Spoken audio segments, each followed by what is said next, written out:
Our next search methodology that we're going to be walking through is our people search, which is right here.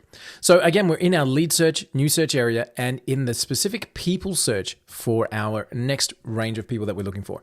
In the people search, you first are noticing a very different style of search here. We're not looking for a company. We're not looking for a type of business. Instead, we're looking for a specific kind of person. Now, you might say, I'm looking for a CEO.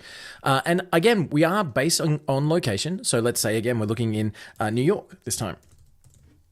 So find me all the CEOs in New York. Let me grab that one there.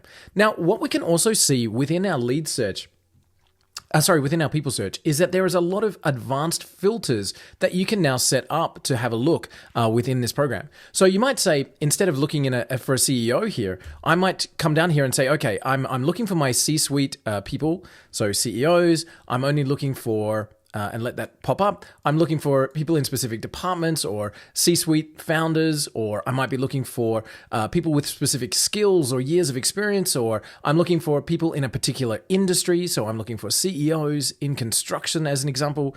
There we go. Like that. Let's get that popping through. So you can really get detailed into the kinds of filters that you're looking for with your people before you even run the search.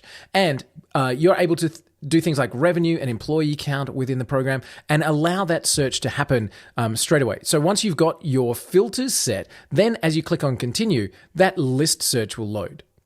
And straight away, now we're starting to get those exact people that we're looking for right there within the program. Now, at this point in time, none of these have been added to the list. So we haven't consumed any credits yet. We want to make sure that you're seeing the right people here, but we can simply load additional results. We can find them here, and then we can go through and selectively add them to the list. So we say, okay, I'm looking, this guy looks great, that one there, different people here. You can, of course, click straight through to their profile on LinkedIn. You can find out more about them, and you can say, okay, yeah, that's the kind of person I'm looking for.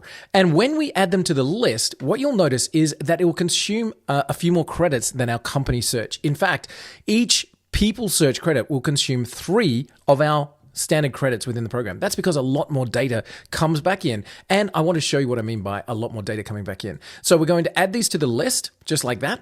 And then we get to choose which list, or of course we can create a brand new one as we go. So we've now added those records to the list, and that's when we've consumed those credits. Now, the great thing is, as we're adding these people to the list, there's a lot more data starting to come through. So of course, we're getting the email addresses. We're getting all of their social media in exactly the same way as before. We've got their website of the companies that they're working for. And what we'll see is this little light bulb there, which shows you additional information like multiple email addresses, like phone numbers if they're available, like skills, education, job history, and a lot more data on each individual that we have coming back in. So our second method allows you to search individuals, looking for particular people, particular employment levels, people that work for particular companies with specific turnover or employee count. So our people search really is targeted at finding those individuals. Now, one of the great things is you can also use the people search to look for areas of interest. So if I'm looking for an example, I might be searching for a podcast host.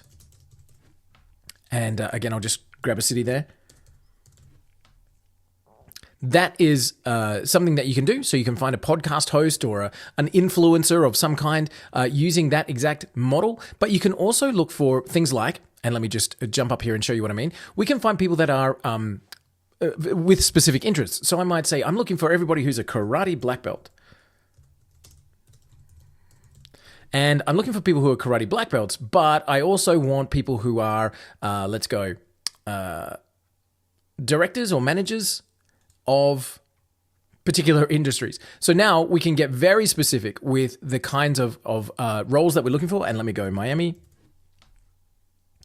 So I can look for those interests. Now, will it find every single, in this example, karate black belt that's out there? No, but it will find people that are passionate enough about that to put it on their profile. So if we look at Michael, for example, that we can see he's 5th degree black belt.